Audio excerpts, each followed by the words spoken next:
Lankan premier league এলপিএলে ডাক পেয়েছেন Shariful Islam. Candy ফ্যালকনসের হয়ে এবারের এলপিএলে মাঠ মাতাবেন টাইগারের পেসার। সেই লক্ষ্য বুধবার দুপুরে দেশ ছেড়েছেন তিনি।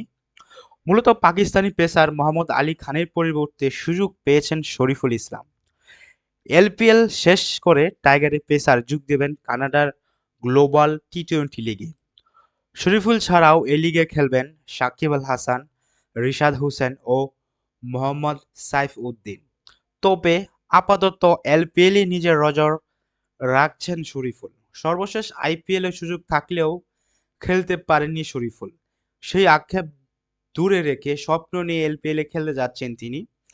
শ্রীলঙ্কায় যাওয়ার আগে গণমাধ্যম কর্মীদের জানিয়ে গেছেন নিজের ভাবনার কথাও। এলপিএলে বর্তমান ৩ জন বাংলাদেশি ক্রিকেটার খেলছেন। ডাম্বুলা সিক্সার্সের হয়ে মাঠ মাতাচ্ছেন তাহিদ হৃদয় ও মুস্তাফিজুর রহমান। অন্যদিকে কলম্বো স্ট্রাইকার্সের হয়ে খেলছেন তাসকিন আহমদ, যদিও এখনো মাঠে নামা হয়নি তাসকিনের। ১ জুলাই শুরু হলো এলপিএল প্রথম আসর। শরীফুলের দল ক্যান্ডি এর মধ্যে ২টি ম্যাচ খেলে ফেলেছে। ১ জয়ে ২ পয়েন্ট নিয়ে দলটি আসে পয়েন্ট তালিকার ৩ নম্বরে।